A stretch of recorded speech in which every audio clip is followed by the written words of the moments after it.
don't know about you, but these coffee shops be taking my monies. Personally, my weakness is whenever it's the fall or winter time and they have those really cozy, feeling warm and just toasty the spice flavors. They do it every single time. Ever since I started drinking them, it's a tradition for my husband and I to go get them. It's our little coffee dates that we have. We go get a pumpkin spice latte or an apple chai, a toasted white chocolate, and it doesn't necessarily even have to be from Starbucks. You know, Dunkin' Donuts has a very delicious toasted white chocolate signature latte situation over there. It is fire, so good. Oh my gosh, that adds up so quickly. Imagine getting it multiple times a week for, several weeks. Let's also take into consideration that these coffee places have different prices, which that's kind of a given, right? But with these different prices and these different coffee places also comes with, different tastes. And I mean the quality. The quality as well as the taste is going to be different at every single place. And I feel like that part depends on the person. Like, for example, me personally, I feel like Dunkin' Donuts has a higher coffee concentration where you actually taste coffee in their drinks versus Starbucks. I feel like I have to take out sugary, the syrups, the flavors before I actually taste the coffee in their drinks. I don't really feel the caffeine in their coffee. I do, however, feel it in their matcha. With all of this coffee drinking that I've been doing over the last 4, 5-ish years, I've come to realize, and this should pretty much be a given, but it's expensive. I don't want to make it like it's like an arm and a leg type expensive, but it really adds up. One year, my husband and I calculated how much we were spending through the seasonal time that I specified, where we are probably the weakest when it comes to not giving into temptation.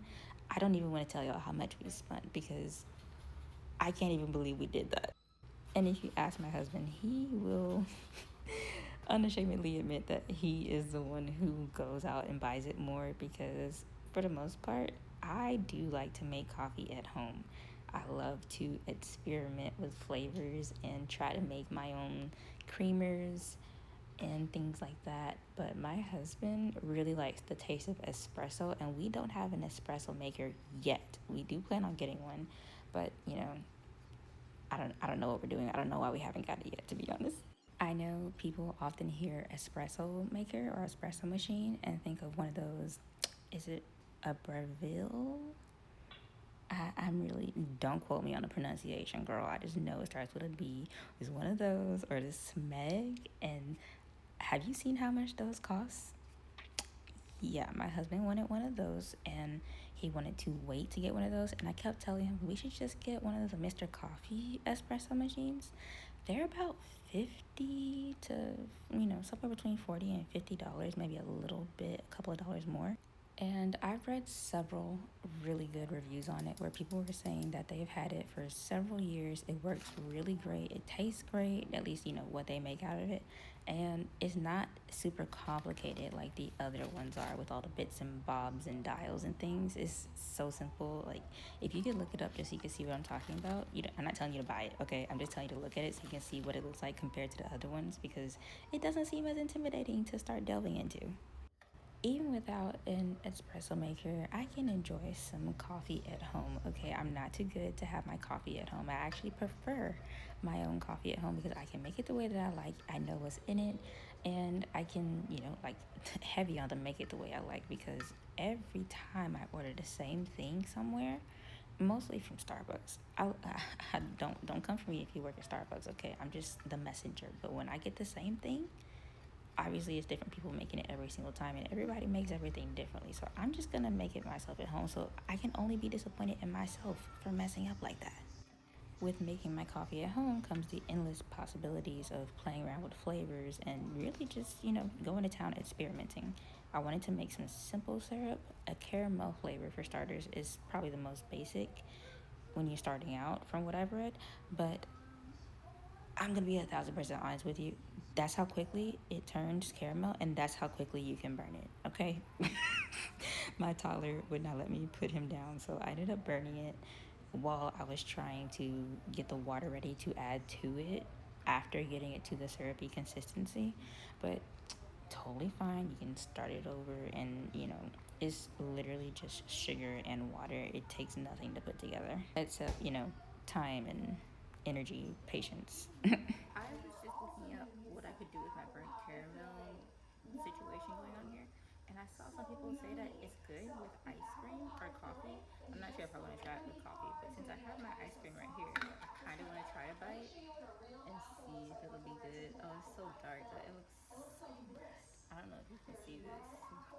There's yellow apples, there's green apples, and so someone went ahead. It's so dark. It looks red.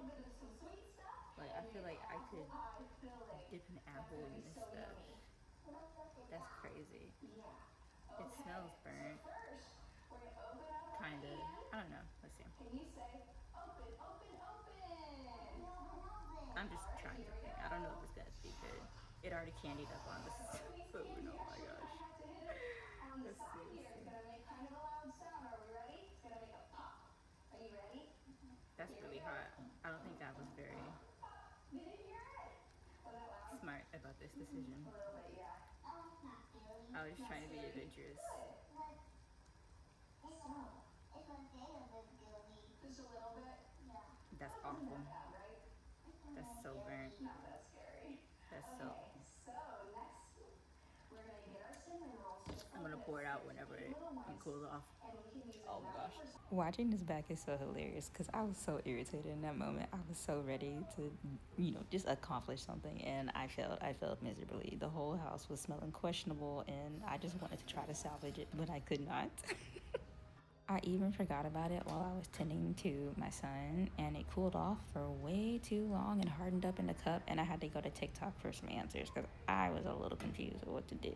Nonetheless, we try and try again. You get your sugar and your water stirred up really good, and you put the heat on, let it dissolve, and then you let it boil, as you saw, until it gets to this brownish color. Honestly, it probably could have went a little bit longer, but after my first attempt and my son was a little fussy, I didn't want to risk losing another batch.